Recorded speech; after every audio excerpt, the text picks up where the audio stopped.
मैं अंकिता आपसे पहले भी मिली हूँ मुंबई के सिलसिले कब कब कब? लास्ट 2-3 महीने पहले की बात है। अच्छा, जी जी। तो आप घर देख रही थी उस समय? जी जी। मैं यहीं पे रहती हूँ, आपके बगल वाली सोसाइटी में।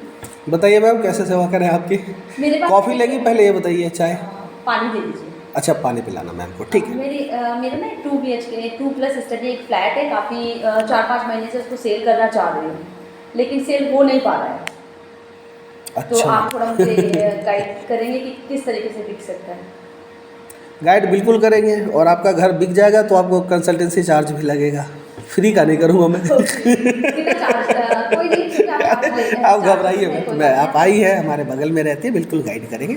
देखिए, मैं इसकी ऐसे एक शुरुआत करूँ बड़ा लाइट नोट पे है, अब बुरा मत मानिएगा। ऐसा कहा जाता है कि हम इंडियंस ना बड़े हिपोक्रेट हैं, मतलब समझ रहे हैं, डबल स्टैंडर्ड। मतलब ज़रूरत के हिसाब से अपनी हमारे लिए ठीक है तो ठीक है, हाँ, अपना स्टैंड पर। तो ये जो एक सोशल लाइफ का जो एक फ्रेज है ना, और हमारे बारे में जो कहा जाता है, जो उस पर शुरुआत करता हूँ, वो यहाँ भी एप्लीकेबल हो जाता है।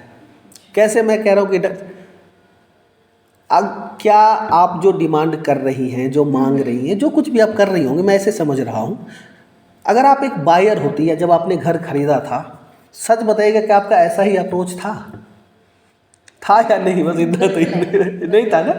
बहुत सस्ता आपको चाहिए था, बहुत निगोशिएट आप कर रही थी। बिल्कुल कर रहे थे। और अब जब आप बेच रही हैं तो अगेन मैं फिर से बोलूँगा, मैं बुरा मत मानिएगा, आपको ये लग रहा है कि मैं ताजमहल ही बेच रही हूँ, आप वैसा ही कुछ प्राइस कर रहे हैं ना।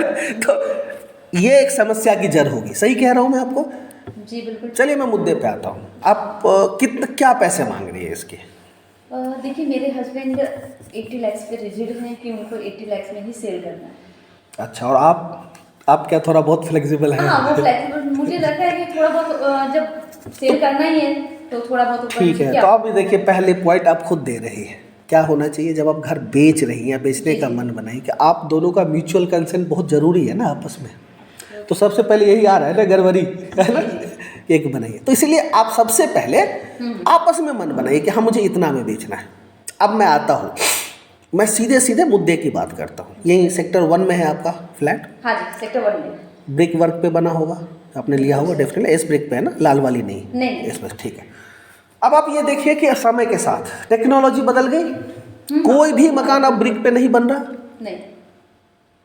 तो हर बार यही चाहेगा कि उसे भी माई वन वाला बहुत मजबूत वाला घर मिला है ना, अगला आप भी वैसा ही लेंगे। और आप क्या करती होंगी मैं फिर बता रहा हूँ। अब आप गिना रही होंगी ब्रिक वर्क के फायदे, गिनाती है ना लोगों को कि कम रहेगा, ठंडा, ये वो, क्या फर्क पड़ता है इससे? आइडियली सोच के देखिए कितना फर्क पड़ता है। नहीं पड़ता बहुत ज़्यादा, 1-2 टन है ना। लेकिन अब आप क्या करें कि यार, मैं एक वर्ड इस्तेमाल किया ना कि अब आपको ये लग रहा है कि यही ताजमहल है दूसरा, है ना। आप उस इंसान की भी सोचिए जो एक आपके पास पता है रीसेल में लेने आ रहा है ना, वो एक एंड यूजर है, वो इसे अपने सपनों का घर बनाएगा, है ना, यहाँ उसके बच्चे रहेंगे, पढ़ेंगे, फ्यूचर बनेगा, तो वो उस तरीके से सब कुछ देखेगा, है ना। आपको बस ये लग रहा है अब ये 80 लाख का आपको कहाँ से आया? बस आ गया आइडिया, है ना। आप बस सच बताइए, आपकी सोसाइटी में कोई बिका है 2+ 80 लाख का? सच बताइए, आपका है जानकारी में? नहीं, अभी तक तो नहीं है। फिर आप क्यों मांग रही है? आपके हस्बैंड बस चाहिए, है ना। और आप ये समझिए कि वो ठीक है, ब्रिक वर्क है, एक दिन में नहीं टूट जाएगा, लेकिन कंसीडर करिए टेक्नोलॉजी बदल गई।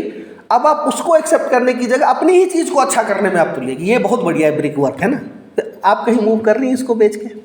कुछ नया प्लान प्रॉपर्टी कर रही होगी ना? हाँ, वो हमें ना थोड़ा बड़ा फ्लैट लेना, तो इसको सेल करके कुछ साइज में अपग्रेड करना है। सच हो जाएगा, ब्रिक वर्क ले रही है आप? नहीं, अभी तो माई वन पे देखा है। बहुत बढ़िया, है ना। आप माई वन पे ये सब चीज़ें मैं आपको बता रहा हूँ, क्या है डबल स्टैंडर्ड चीज़ें कि भाई मेरी चीज, ऐसा मैं ये नहीं कह रहा हूँ, ज़रूरत है वो ज़रूर लेंगे, रैशनल होइए, रैशनल प्राइसिंग करिए। एक तो पहली बात बता दूं कि सोसाइटी वाइज भी प्राइसेस का काफ़ी डिफरेंस है। अगर कोई सोसाइटी जिसकी बहुत एस्थेटिक अपील है, बहुत गुड लुक है, बहुत नाम है वगैरह वगैरह, उनकी वजहों से भी है। दूसरा अंतर अब यहाँ आसपास में आ गया है माई वन और ब्रिक वर्क टेक्नोलॉजी का। तो जो माई वन पे बन गए हैं या अंडर कंस्ट्रक्शन है, डेफिनेटली वो 1000-1200 ऊपर है और होंगे भी, हाँ, ठीक है। तो एक जो सबसे बड़ी दिक्कत यार है कि आप बिल्कुल जो है एक मार्केट प्राइस है, सोसाइटी का प्राइस है, आसपास का है, आप ज़्यादा मांग रही हैं, मेरी से बिल्कुल ज़्यादा मांग रही हैं। और आप देखिए इस प्राइस पे बिकेगा आपको 6 महीने, 8 महीने, 7 महीने बिकेगा, जरूर आप बेचेंगे भी, तब तक लॉस आप ही का है। यानी कि मैं इसको ऐसे बोलूं कि आप जैसे बहुत से लोग हैं, मैं जानता हूँ। चलिए मैं आपको कल एक बात बताता हूँ, बिल्कुल कल हमारी बातचीत हुई। मैं एक सोसाइटी में बैठा हूँ, यही मेरा ऑफिस है समथिंग। मेरे एक फ्लैट ओनर से बातचीत हुई। अच्छा। 1000 स्क्वायर फीट से कम का घर है उनका, उनको तो चाहिए 65 लाख। जी मेरा पैसा, कल की बात बता रहा हूँ। 2 BHK। हाँ 2 BHK। और एक बहुत ही बेहतरीन यही 3 BHK है, बहुत बढ़िया फ्लैट, धूप आती है, वाकई बेहतरीन। बेहतरीन मतलब बेहतरीन। अच्छा। हाँ 5 से 10 फ्लोर के बीच में है, बहुत सारा काम वाम भी है, बहुत बढ़िया है। और उसका 1 करोड़ इनको बहुत महंगा लग रहा। यही माइंडसेट की बात है, आप समझ रहे हैं, है ना। अपना तो 1000 से भी छोटा है, उसको 65 चाहिए। और वो जो बेहतर, और मैं आपको ईमानदारी से बताऊं तो वो 1 करोड़ का फ्लैट है। तो फ्लैट में भी क्या है, जब आप लेते हैं ना, बहुत सारा काम कराते हैं आप उस पर भी आ जाता। आपके फ्लैट में कुछ यही होगा, आप कह रहे हैं कि मैंने ये लगाया, मैंने इतने का, सब कह रही है ना। हमने तो मतलब सेल्फ यूज के लिए लिया था। ठीक है ना, बट मैम जरूरी नहीं है ना कि आपने जो कराया, जो कुछ भी ऊपर से काम, दूसरे को पसंद आए, उसको सूट करे। और मैं आपको सच बताऊं, उसको अच्छा भी लग रहा होगा ना तो नहीं बोलेगा। बाइंग वो यही बोलेगा कि मैं अपने हिसाब से कराता, मुझे तो इसकी जरूरत नहीं। आप कह रही कि जी मेरा तो ये सामान इतने का लगा दिया, ये कर दिया, नहीं। एक प्राइस रखिए, आपने लगाया, ठीक है। तो अगेन फिर बता रहा हूँ, जब बेचना हो बिल्कुल अलग माइंडसेट, खरीदना हो बिल्कुल अलग। अगर आप उसके बीच में बैलेंस बनाती है, मैं ये सब लोगों से कहना चाह रहा हूँ, जब आप अपना घर बेच रहे हैं ना, तो आप बायर बन जाइए। आप एक बार खरीदार बन के देखिए, उसके जूते में पांव रख के देखिए। वो भी लेने आया है। आप 2 लाख, 3 लाख, 4 लाख रुपए के लिए प्रॉपर्टी नहीं बेचते, जो आपको बेचना है। मैम आपका नुकसान ही है। हम इसको किसी भी टर्मिनोलॉजी से बोले, इन्फ्लेशन, दिस दैट, ये वो, मामला वहीं आना है। वो रिजिडिटी आपको कुछ फेच नहीं करती एंड ऑफ द डे, है ना। तो आप अब थोड़ा सा इसको रैशनली देखिए, बिल्कुल बिकेगा। साइज अच्छा है आपका, इस साइज की डिमांड भी है, ये 3 BHK के पर्पस को सफाइस भी करता है। बट मैं फिर से वही बोलूँगा, वही डबल स्टैंडर्ड वाली चीज़ नहीं। हम इंडियंस की बाय एंड लार्ज ये है, हम लोगों के ऐसे कह रहा हूँ। जब आप बेच रहे, आपको लग रहा है इससे बढ़िया तो कोई फ्लैट ही नहीं है इसका, तो अपने आप हो जाए। आप आइए उस पर हस्बैंड के साथ बैठिए। मुझे लगता है 65 to 70 लाख आपके फ्लैट का जस्टिफाइड प्राइस है। 65 to 70। हाँ, अब इस बीच में आप उनसे बात करें। मैं इसलिए नहीं कह रहा हूँ कि मैं कोई सेल करूँ, जो कोई भी आ रहा है, कोई चैनल पार्टनर ब्रो कर रहा है, बैठ करिए, बातचीत करिए कि इन 5-7 लाखों से, और फिर आप जहाँ आगे ले रही हैं वहाँ पर उतनी जल्दी डील करिए आप। अभी देखा है दूसरी जगह। हाँ ठीक है, आप इसको निकालेंगी, वहाँ फाइनल करेंगी, तो बीच में कहीं आपका भी तो फायदा है ना। ऐसा तो नहीं है ना जो आप अगली चीज़ लेने जा रही है वो आपका इंतजार कर रहा है, उसका प्राइस नहीं बढ़ रहा है ना। तो मैं अगर पॉइंट वाइज कहूँ 2-3 बात, तो सबसे पहले स्ट्रांगली मैं कहना चाहूँ कि जब आप अपनी प्रॉपर्टी बेचने जा रहे हैं ना, तो आप सेलर की तरह नहीं, बायर की तरह सोचिए। आंख बंद करिए, सोचिए एक बार।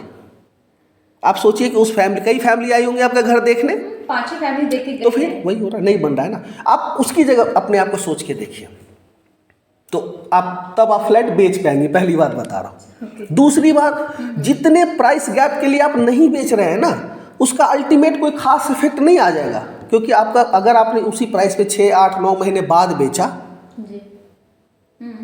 अब रही बात क्या प्राइस एप्रिसिएशन नहीं होगा?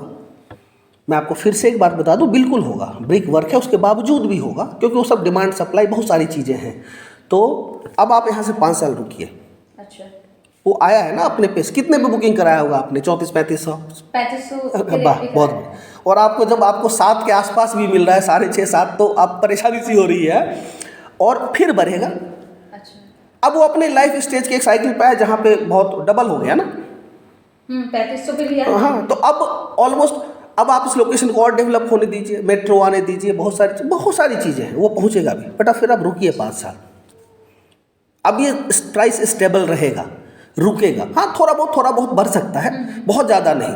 और अगर आपको मूव ऑन करना है तो फिर आप इसको निकालिए। और दूसरा, तो यही सब वजह है, क्योंकि सेलर में आप बहुत रिजिड माइंड सेट के हो जाते हैं कि मेरी तो ये भी चीज़ अच्छी, ये भी चीज़ अच्छी, इससे बढ़िया कुछ भी नहीं है, मुझे ये मिल जाना चाहिए।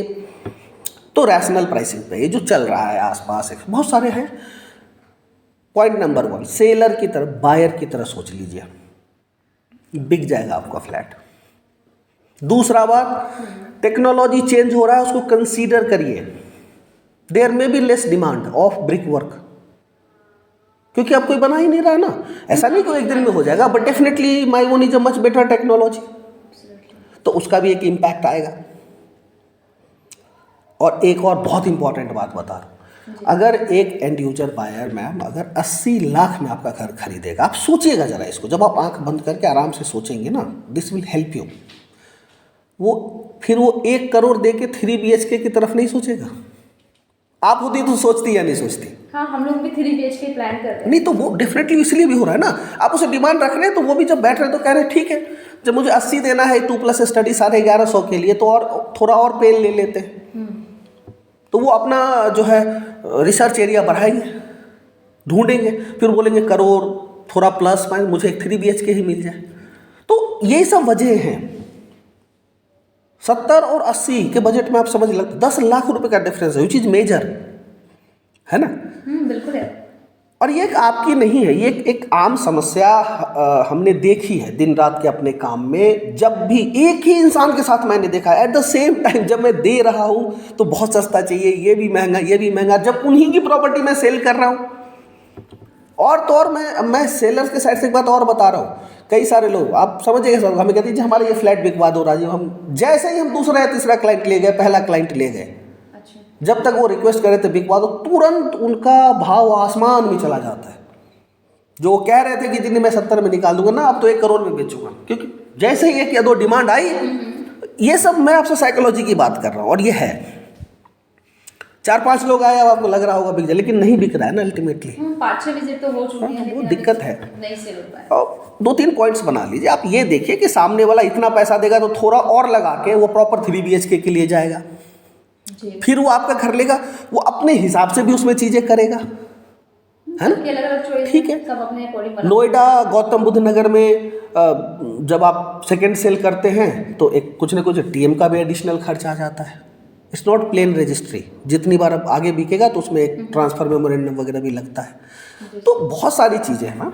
आप फिर मैं अंत में आपको बोलूँगा, आप एक बायर की तरह सोचिए, घर बिक जाएगा आपका, बिल्कुल घर बिक जाएगा। और एडिशनल चीज़ों को आप देखिए कि ये जो 5-7 लाख रुपए के लिए अब रिजिड हो रही हैं, उसका कोई बहुत बड़ा इम्पैक्ट नहीं आएगा। आप अपना डिसीजन उतना ही अर्ली और बेहतर ले पाएंगे। ठीक है, मैं अपने हस्बैंड बताइएगा, हम लोगों से जो सहयोग हो पाएगा। लेकिन हाँ, वही चीज़ आपस में बातचीत करिए, और हमारे लायक कोई सेवा हो तो जरूर बताइएगा। ठीक है, मैम को कॉफ़ी पिलाइए। Thank you. Okay Rajiv ji, thank you so much. Thank you ma'am.